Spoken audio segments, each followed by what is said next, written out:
जब किसी को अपने पाप छिपाने होते हैं तो वो ऐसी जगह देखता है जहाँ कोई देख ना रहा हो, और मुंबई के लिए अपने पाप छिपाने की जगह का नाम है रायगढ़। रायगढ़ के जंगल। कहते हैं कि इन जंगलों से सांप कम और लाशें ज्यादा निकलती हैं, इसलिए यहाँ पुलिस स्टेशन के बिजली के बिल से ज्यादा सरकारी खर्चे पर क्रियाक्रम करने का बिल आता है। हाँ, आसानी तब होती है जब लाश फेंक कर जाने वाले जल्दी में नहीं होते और वो लाशों को दफनाकर चले जाते हैं।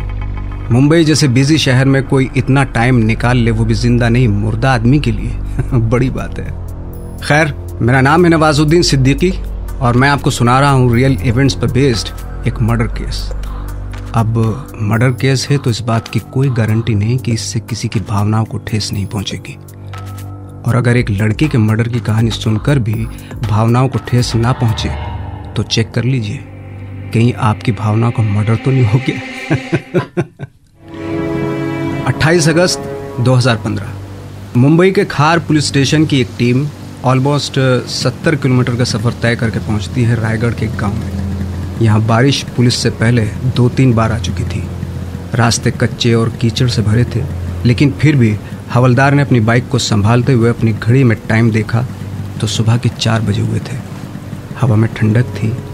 हवलदार बाइक से उतरती एक घर के दरवाजे की तरफ बढ़ा, लेकिन दरवाज़ा खटखटाने से पहले उसने अपनी सिगरेट जलाना बेहतर समझा। 2 कश अंदर गए तो मुंह से आवाज़ निकली और उसने हवलदारी का पूरा रौब दरवाजे पर निकाल दिया। पाटिल, ओ पाटिल, पाटिल, मैं हवलदार भिड़े, पुलिस चौकी से, मुंबई से साहब लोग आए। ओ पाटिल, पाटिल।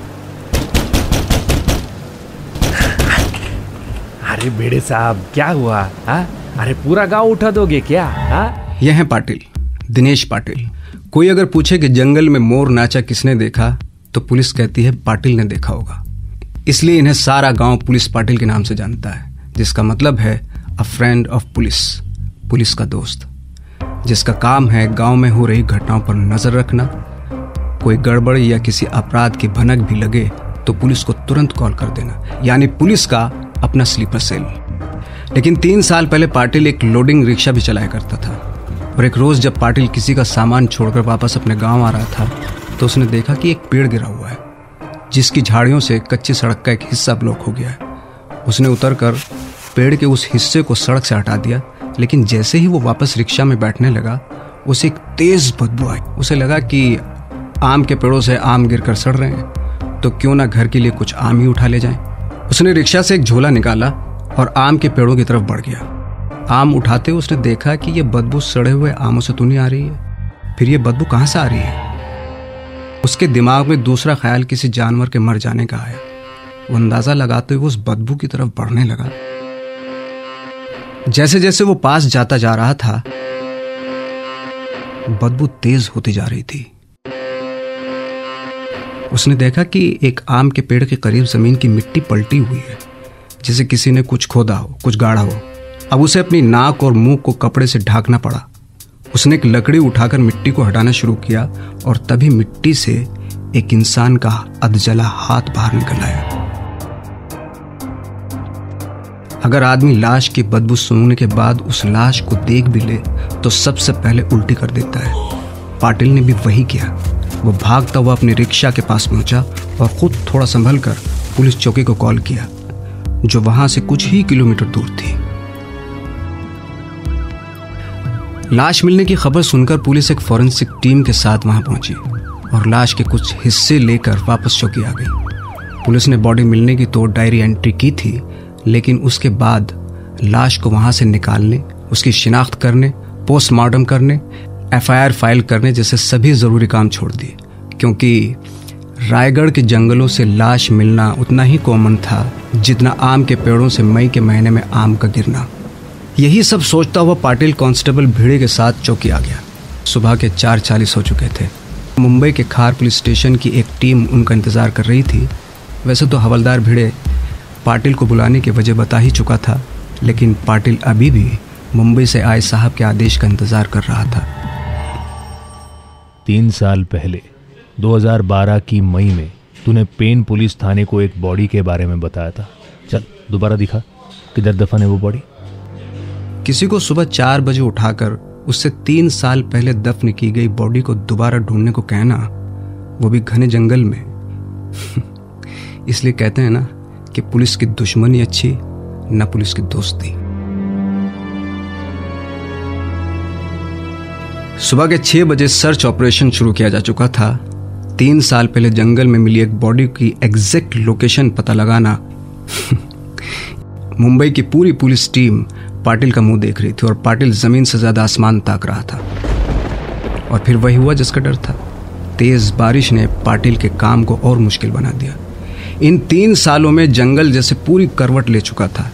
झाड़ियां पेड़ों को छूने लगी थी और घास झाड़ियों को। तभी पाटिल ने हवलदार भिड़े से उसकी लाठी ले ली और झाड़ियों पर लाठी बरसाता हुआ घुस गया जंगल में। पाटिल के पीछे पुलिस डॉग्स थे, डॉग्स के पीछे पुलिस की टीम और उनके पीछे फॉरेंसिक के 4 लोग। ट्रांसपेरेंट रेनकोट और काले बूट पहने ये टीम जंगल को कुचलते हुए जंगल में घुसती चली गई। पाटिल कभी रुकता, कभी लेफ्ट देखता, कभी राइट देखता, तो कभी झाड़ियों पर लाठी मारकर जमीन देखने लगता। ये सिलसिला 40 मिनट तक चलता रहा और तभी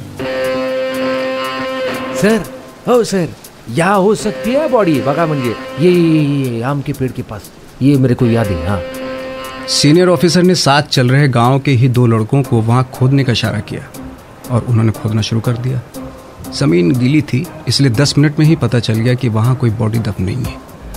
लड़कों ने ऑफिसर की तरफ देखा और ऑफिसर ने पाटिल की तरफ। पाटिल फिर से झाड़ियों पर डंडे बरसाता हुआ आगे बढ़ गया। अभी 10 ही मिनट हुए थे कि पाटिल फिर चिल्लाया, सर एक और आम का पेड़ है, इसके नीचे यहाँ हो सकती है बॉडी। हाँ, इत। हाँ, इस बार लड़कों ने जैसे खुद ही खोदना शुरू कर दिया। जमीन से मिट्टी की बजाय बड़े बड़े पत्थर निकलने लगे। लड़कों ने फिर ऑफिसर की तरफ देखा, ऑफिसर ने फिर पाटिल की तरफ देखा और पाटिल फिर चल पड़ा अगले आम के पेड़ की तलाश में। पाटिल को शायद टाइम लगेगा, इसे यहीं छोड़ते हैं और मैं आपको बताता हूं ये सब शुरू कैसे हुआ। 21 अगस्त 2015। ये बात है क्राइम लोकेशन पर चल रही इस सर्च से 7 दिन पहले की। पुलिस की पेट्रोल टीम हर दिन की तरह आज भी पेट्रोलिंग पर निकली थी। एरिया था कार्टर रोड, मुंबई।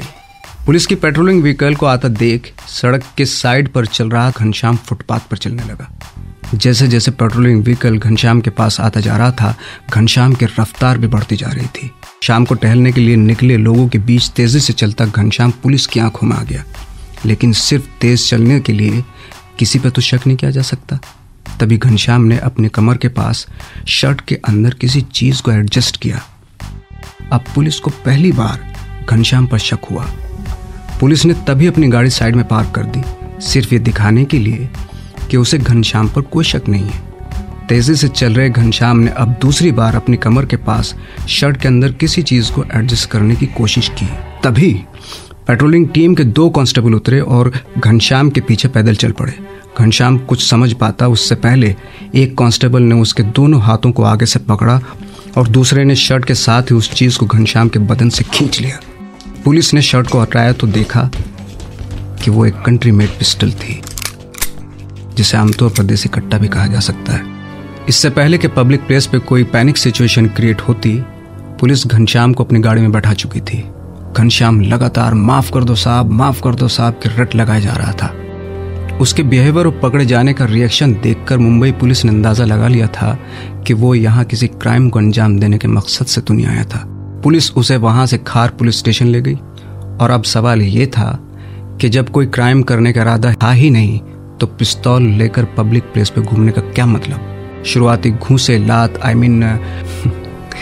शुरुआती पूछताछ में घनश्याम यही कहता रहा कि ये पिस्तौल उसे कहीं से मिली थी, लेकिन जब 4 लोगों ने एक साथ पूछताछ करना शुरू की तो घनश्याम टूट गया और फिर उसके मुंह से जो निकला, अगले 72 घंटों में वो देश के हर मीडिया की हेडलाइन बनने वाला था, हर न्यूज एंकर के मुंह पे चढ़ने वाला था और हर आम आदमी को झकझोरने वाला था। साहब मैंने कुछ नहीं किया साहब, मैं तो बस ईशानी मैडम का ड्राइवर था। ईशानी मैडम ने अपनी सिस्टर रीना का मर्डर किया और मुझे फंसा दिया साहब। ये पिस्तौल भी उन्हीं की है, मैंने कुछ नहीं किया साहब। फिर क्या था? कौन ईशानी मुखर्जी? कहाँ रहती है? कब मर्डर किया? कैसे किया? क्यों किया? रीना के मर्डर में कौन कौन इन्वॉल्व था? घनश्याम ने सब उगल दिया। कोई भला पुलिस की पूछताछ में 3 साल पुराने मर्डर का इल्जाम अपने सर पर क्यों लेगा? बस यही वो ट्रिगर था जिसने पुलिस को कॉन्फिडेंस दिया और पुलिस जुट गई इस केस के हर तार को जोड़ने में। 1000 करोड़ की लाश, 1000 करोड़ की लाश। Narrated by Nawazuddin Siddiqui।